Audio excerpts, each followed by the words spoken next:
You are listening to Unravel with Natly Denise.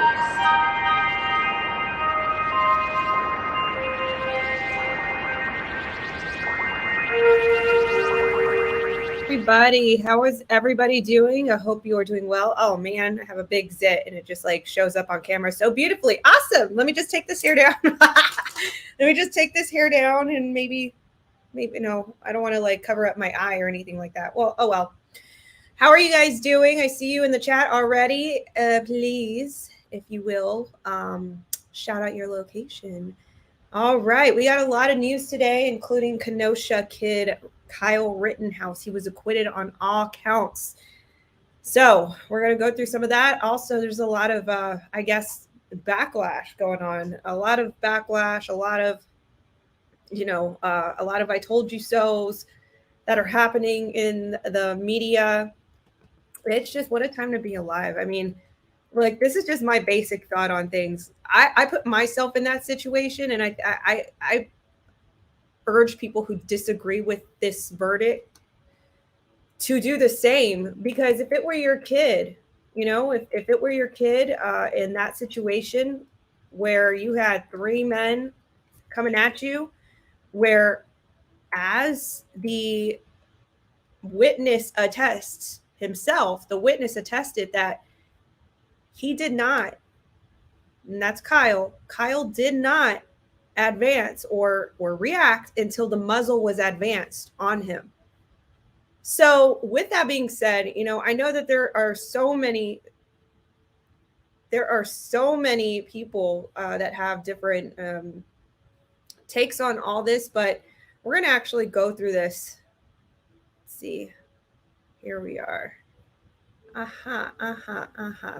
Let's share my screen so you guys can have a better visual other than my visage.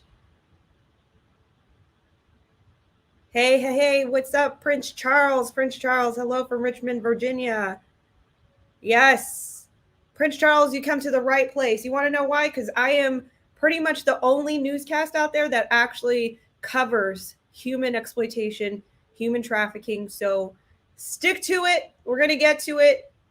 You come to the right place. And be sure to share this link with somebody. Share this newscast with somebody, because this is a daily podcast, Monday through Friday, unless I get pulled away. For those of you listening to me on podcast, please do give me 5 stars. All right, here we are. All right, here we go. So let's start with this. Rittenhouse lawyer slams Biden for calling teen a white supreme pizza. And, this is the usual rhetoric that's been going on. Listen, this rhetoric's just irresponsible. Let me just be real with you guys. This rhetoric is really irresponsible. Like, again, let me just say, put yourself in these shoes. If there were muzzles advancing on you, right? More than one person advancing on you, what would you do if you carried a weapon? What would you do? And for those that are claiming he crossed state lines, that the drive from his hometown over to Kenosha was only 30 minutes, right? That's like if you're in a suburb driving downtown, that's how long it takes to get there. So I don't know if there's insinuating. I don't know if people are insinuating that he drove there to cause destruction and drove there to do that. He was acting in self-defense. All right. So anyway, let's go ahead and share this. Does this look better? Yeah, that looks better. Gosh, this is this dang on zit. That's right. I'm going to cover it up on camera too. That's right. You guys get my beauty secrets. All right, let's go ahead and check this article out. Sorry, don't mean to be gross. Kyle Rittenhouse's attorney, Mark Richards, this is coming from the New York Post. Attorney Mark Richards slammed President Biden for calling the now jury-cleared 18-year-old a white supreme pizza, and saying things so incorrect and untrue about his client on the campaign trail. I've never had a case, I don't think I will ever, where within 2 days or 3 days of one another, the president and the presidential candidate comment on it, and both of them has such different beliefs, Richard said. Biden said some things that are so incorrect and untrue. He's not a white supreme pizza. I'm glad at least he respects the jury verdict. Biden, while saying, I stand by what the jury has concluded, also said he is angry and concerned by the not guilty verdict on all counts tied to Rittenhouse. Because, of course, it's Biden. Because, of course, he stands by it, but yet he's angry. You know what I mean? Prince Charles says, I don't see any zits. That's because I just covered it. I just covered it just now. Little secret. It's not a secret because you guys saw me do it. In a formal statement released by the White House, Biden said that the verdict will leave any Americans feeling angry and concerned, myself included, adding that we must acknowledge that the jury has spoken. I ran on a promise to bring Americans together because I believe that what unites us is far greater than what divides us. And there goes Rittenhouse right there in the back, just smiling it away. And by the way, how in the world did this become about race? I'm just wondering, how in the world did this become about race? I'm just wondering, was it the media that portrayed this? Was it the mainstream media? Was it CNN, MSNBC? Don Lemon, Rachel Maddow? Was that other little dude? What's that other little dude? Brian Stelter? Was it him? I'm so confused. How in the world did we arrive to this rhetoric where we made it about race? I even saw a fake article. Where not necessarily that it was fake, but it was false. Hey, be sure to smash that thumbs up, guys. Smash that thumbs up so that way we can get this registered in the algorithm. But, that's just very concerning that everything has just become about race, and that's more divisive. So actually, that's quite ironic what Biden is claiming here, that, we're not trying to be divisive. We're not trying to, we need to unite. I believe what unites us is far greater than what divides us. Well, guess what? If we make this about race all the time, it's going to divide us. That's just the course that we've taken for the past, well, not just the past 2 years, it's just intensified, but for the past recent years. During a protest in Kenosha, August of last year, Rittenhouse shot and killed Joseph Rosenbaum, Anthony Huber, and injured Gage Grosskreutz. He was acquitted of all charges Friday, including homicide, attempted homicide, and reckless endangerment. In September of 2020, Biden's Twitter account shared a video of then President Donald Trump speaking with Fox News host Chris Wallace during a presidential debate, which, by the way, was a catastrophe. Chris Wallace is like bad news. So they had this debate with Chris Wallace doing the mediation, doing the thing during a presidential debate about white supreme pizzas and violent acts committed by the right-wing extremist group Proud Boys across the country. Wallace brought up the Kenosha shooting, comparing it to other acts. Are you willing tonight to condemn white supreme pizzas and militia groups and to say that they need to stand down and not add violence to a number of these cities, as we saw in Kenosha and we've seen in Portland? While Trump said, sure, I'm willing to do that, he quickly added everything he saw was coming from the left. Trump soon after told the Proud Boys to stand back and stand by. There's no other way to put it. President of the United States refused to disavow white supreme pizzas on the debate stage last night. Biden's tweet accompanying the video read. Do you guys know that Rittenhouse is actually part Latino? Did you guys know that? Rittenhouse is part Latino. I'm not quite sure how in the world we classify white supreme pizzas. Apparently, even conservative Black people, men and women, can somehow be the face of white supreme pizzas. Don't take it from me. That's what Washington Post posted one time. I'm not even kidding. How did we get here, guys? How did we get here? Make this all about race? Colin Kaepernick. You guys love him, right? Colin Kaepernick says Rittenhouse verdict validates the terrorist acts of white supreme pizzas. After Wisconsin jury declared that accused shooter Kyle Rittenhouse was not guilty on all counts, former NFL player Colin Kaepernick called the teenager a white supreme pizza, benefiting from the system that 𝐓𝐫𝐿 wants to abolish. Kaepernick was like who?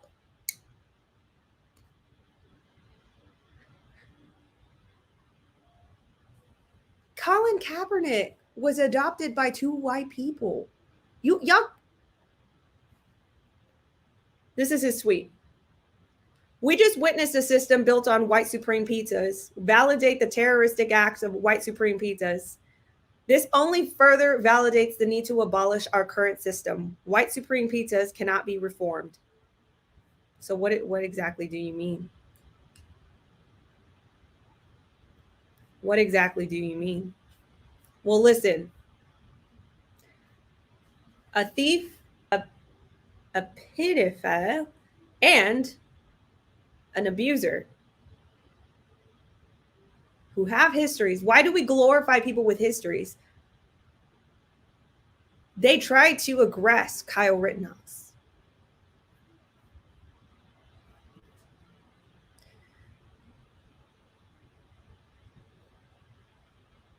So outside of this, there has been some chatter, and this is not official yet, but there has been some chatter out there about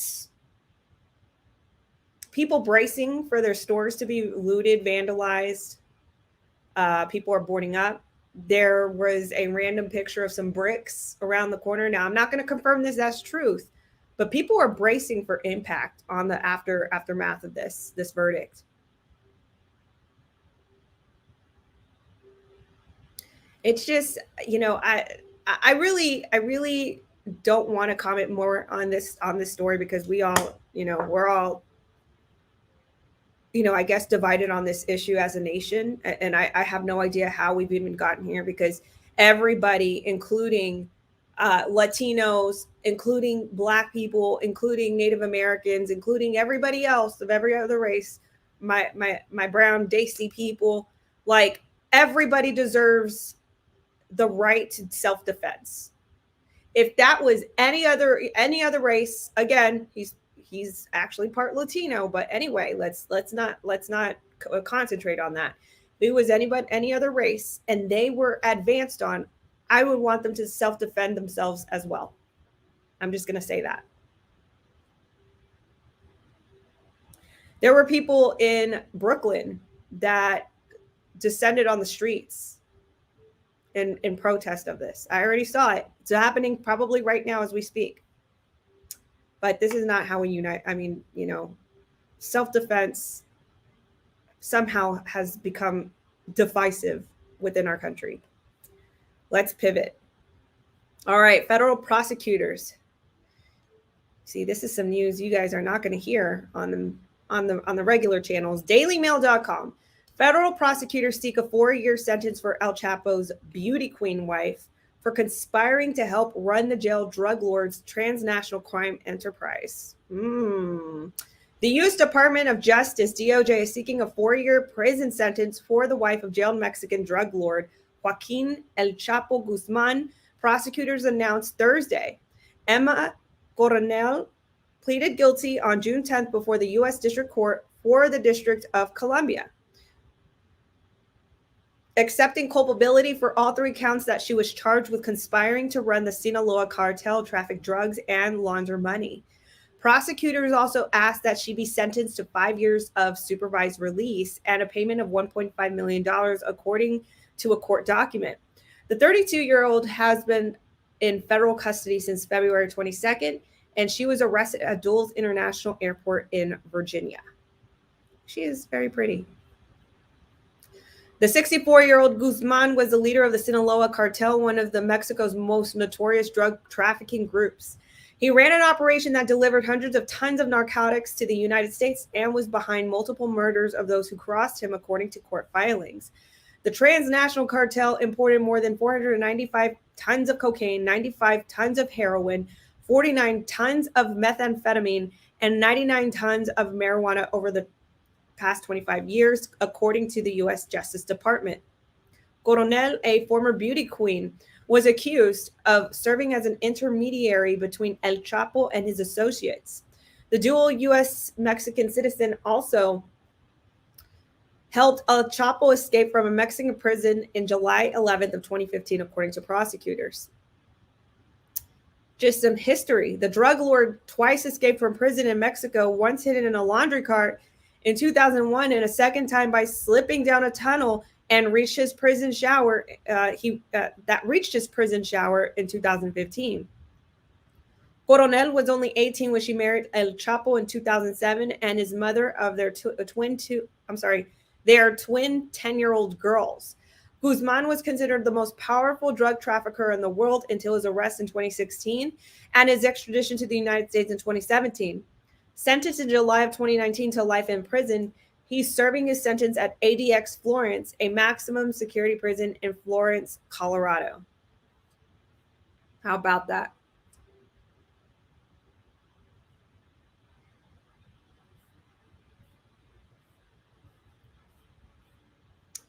I'm going to read some of your comments here.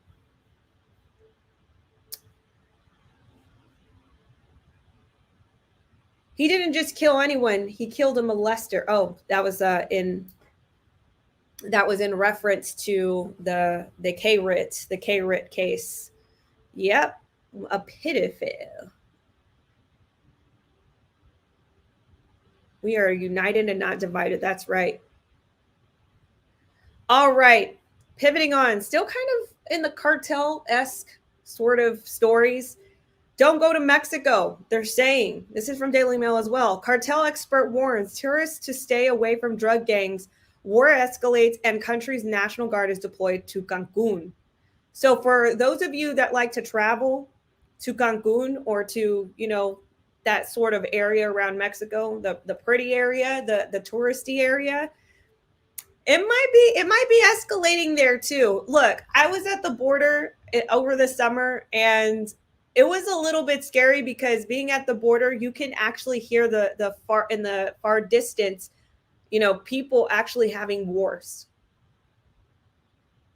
So if there are maybe, I don't know, I don't know the geopolitics or the geo-cartel politics in Cancun, but I don't deny that there might be some high-level people living there. But anyway, let's take a look at this because, as the holidays are approaching, this is an interesting article, some interesting information to maybe consider if you were planning to travel there.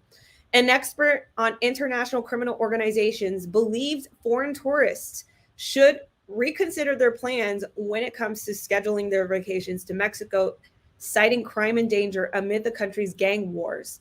The warning comes as Cancun's region has been engulfed by a rash of shootings between rival street-level drug-dealing gangs linked to the cartels that have left innocent visitors killed and wounded. Texas-based security consultant Robert Almont told the New York Post that hired assassins are not thinking twice when it comes down to eliminating the opposition.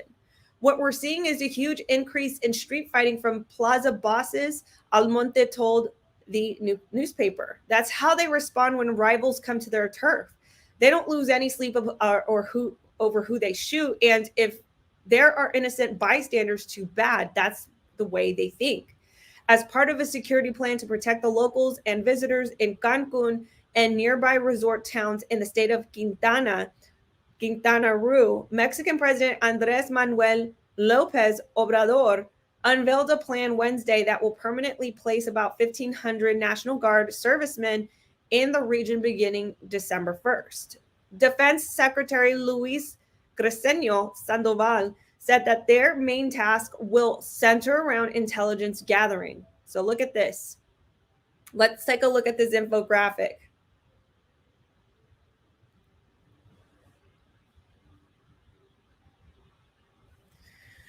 March 29th, 3 gunmen shot dead 2 people at Playa Tortugas restaurant in Cancun. June 11th, a gang murdered 2 workers, wounded American woman at Playa Tortugas gift shop in Cancun. Sounds like Playa Tortugas, the owner, or maybe there's some sort of scheme or operation happening within those storefronts. Who knows? But it's already too frequent. March and June, Playa Tortugas. June 25th, 3 people gunned down at Playa Paraíso in Tulum. October 19th, a shootout between rival drug dealers left California resident and German woman dead at the the La Malquerida bar in Tulum. Sorry, some of these Spanish. I know I speak Spanish, not totally fluently, but some of these I gotta stand out. You know what I mean? Take my time on it. November 4th, drug gang kills 2 rival dealers on beach near 𝐷𝐾𝐿𝐲 Hotel in Puerto Morelos. Wow. And some of these actually sounds like some pretty decent areas. If I remember right, 𝐷𝐾𝐿𝲂, it's a pretty nice hotel.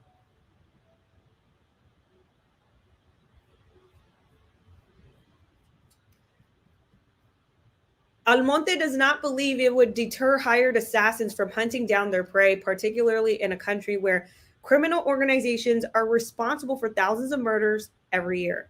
As of September, at least 21,495 people had died from gang-related violence this year, an average of almost 2,400 per month, according to government data. Mexico is not doing anything to fix the problem, Almonte said. My concern is that as a tourist, you're not going to be the target, but you will be sitting at a table next to a target, and suddenly that vacation becomes your last. And that is true. For anybody who knows any like high level politics, or not even politics, well, we could probably say politics, high level drug cartel politics, really. They pay people. In fact, these cartels have their own armies. You've seen those videos of these cartels with like the full-on Humvees decked out with their own car wrap, their own colors, full uniforms, fully armed. Like, these are some sophisticated cartels. And it wouldn't surprise me that many law enforcement, as well as, the military in Mexico, like some of them are paid off. Some of them are paid off to look the other way. Some of them are paid off to do certain things within internal. I mean, there's a lot of stuff going on. Things are out of control and the Mexican government does not have a handle on it, he added. I asked a lot about travel to Mexico, and my recommendation is don't go. The announcement of the deployment followed the killing of 2 suspected drug dealers who were executed by 15 men in broad daylight on a beach near 𝐷𝐾𝐿𝲂 Hotel and adjacent to Azul Beach Resort in Puerto Morelos, south of Cancun. Videos uploaded on social media showed scores of tourists and hotel workers seeking refuge in the hotel lobby and locking themselves in their rooms at the $400 a night resort. I thought so. I thought that this was a pretty up there resort, hoity-toity resort in Cancun. Security lapses in the state of Quintana Roo also made international headlines following the October 19th murders of 25-year-old Anjali Rayot of San Jose, California, 35-year-old Jennifer Hensoldt of Germany, when gunmen opened fire at a rival drug dealer at the La Malquerida bar in Tulum. The shooting also injured 2 German men, aged 26 and 25, and a 21-year-old woman from the Netherlands. As a result of the attack, German government warned travelers in Tulum and Playa del Carmen to not step out of their hotels and to only use taxi companies based out the airport or any of that were recommended by the hotels while traveling to and from the airport. According to the travel warning, rental cars have also been robbed there lately, and sometimes with the use of gun violence. Incidents and attacks, some of which were dramatic, have also occurred in the recent weeks, which have also affected German travelers, including one fatality. These incidents took place in restaurants, clubs, and discos frequented by tourists, the notice indicated. Some of these also, let me just mention that some of these resorts, they have like nightclub excursions. Well, they'll take you like nightclub happy. I've done it before. Okay. I've done it before. Way long ago though, like way long ago in my early 20s. I had a past. Okay. But yeah, I'm just mentioning that because some of these hotels do offer those excursions. So this is even more of a time in 2021 to really watch out. So I'm going to actually play this little clip for you guys. This is down in Cancun.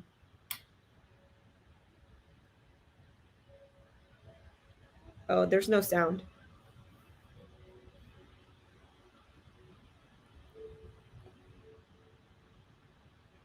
There's no sounds, but you can see, I believe these are the 15 men. 3, 6, 7, 8, 9, 10, 11, 12, 13. This is something.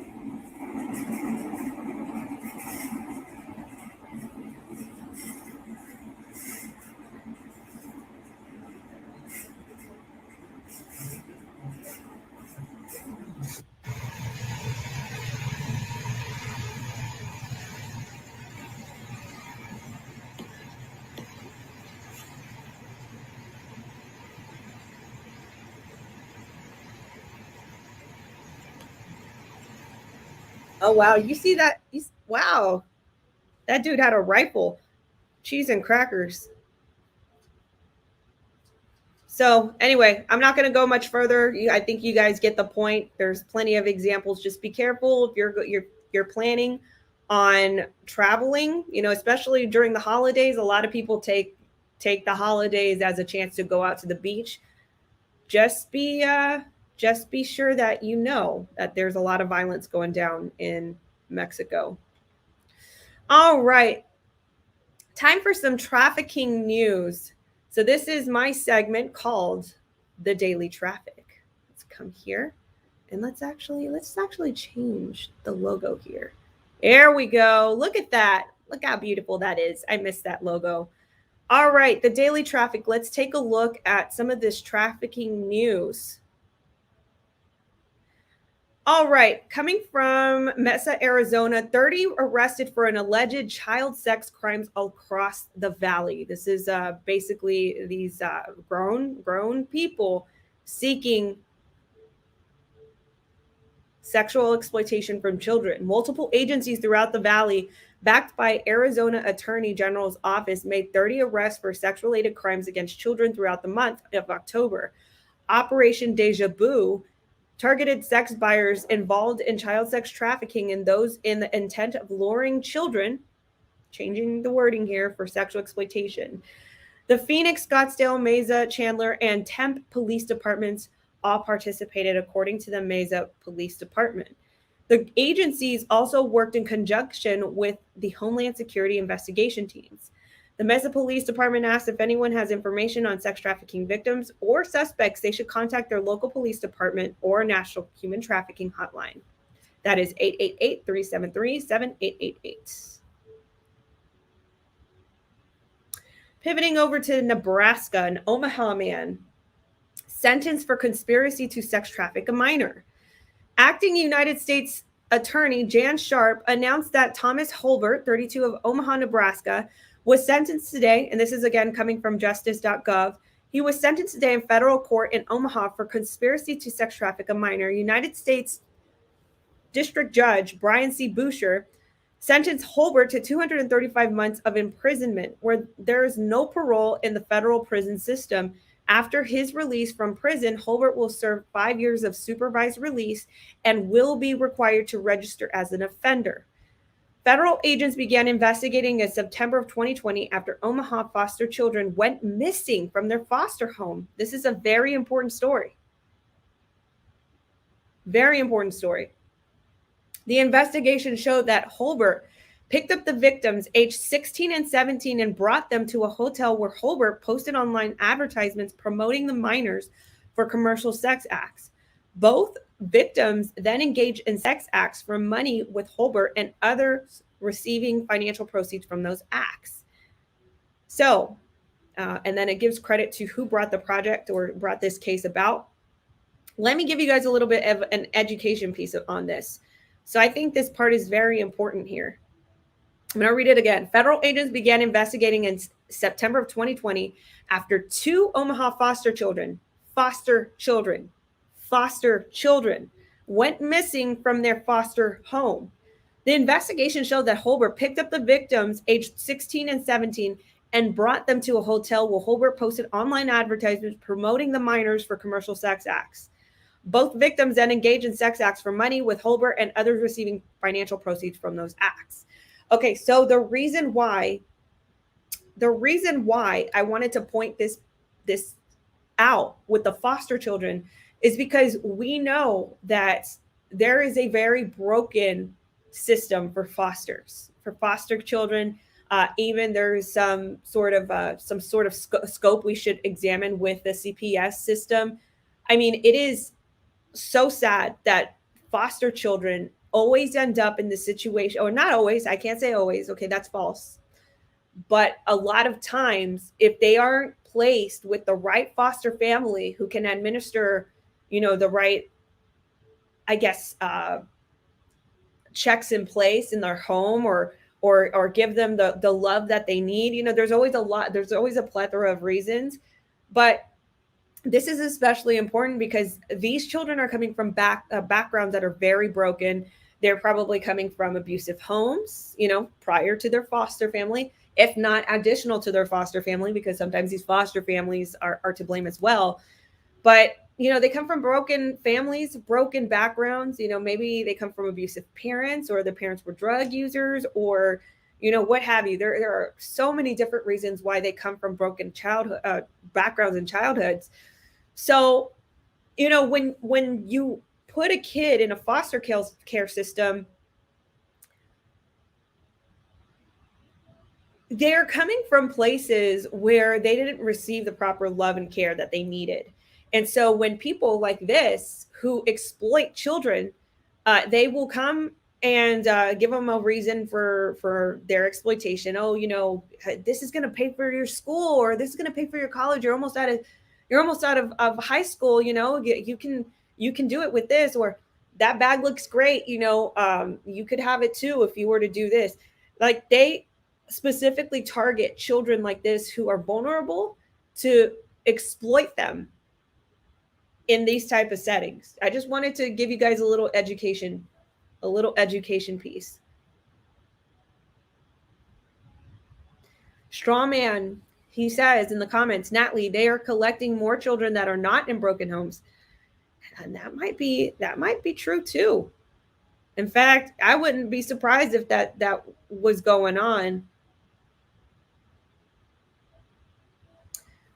But this foster care system is broken. It is so sad, but it is so broken. And I just can't wait to see the day. I hope to see the day that this gets eradicated. This is a big story, big, huge story. This is based in Los Angeles, but this is a Filipino church leader. And this pastor, he basically utilized, this is a lot like the Light of the World, Luz del Mundo. Do you guys know that story, Luz del Mundo? Luz del Mundo is like it's another like Christian mega church, but really it was like he's being held on trafficking charges. Well, this Philippines church leader was doing the same stuff. This is today. Philippines church leader charged with coercing sex under the threat of eternal damnation. Surprisingly, coming from the Los Angeles Times, federal authorities have charged the leader of Philippines-based church with trafficking girls and young women for sex and overseeing a scheme that deploys scores of his followers to the United States, where under duress, they solicited donations that finance his rich lifestyle, according to an indictment unsealed Thursday. The indictment, returned last week by a grand jury in Los Angeles, expands a case originally brought in 2020 against 3 officials from Davao, Philippines-based church called the Kingdom of Jesus Christ, the name above every name. I cannot stand when people use the name of the Christian church to do evil acts like this. The original indictment accused the church and its leader, unnamed in the document, of forcing its followers to raise money by begging on U.S. streets, perpetuating immigration fraud to ensure the solicitors would remain in the country, and funneling the donations to the Philippines, where the church's leader was said to drive a Bentley, Mercedes, bulletproof Cadillac, a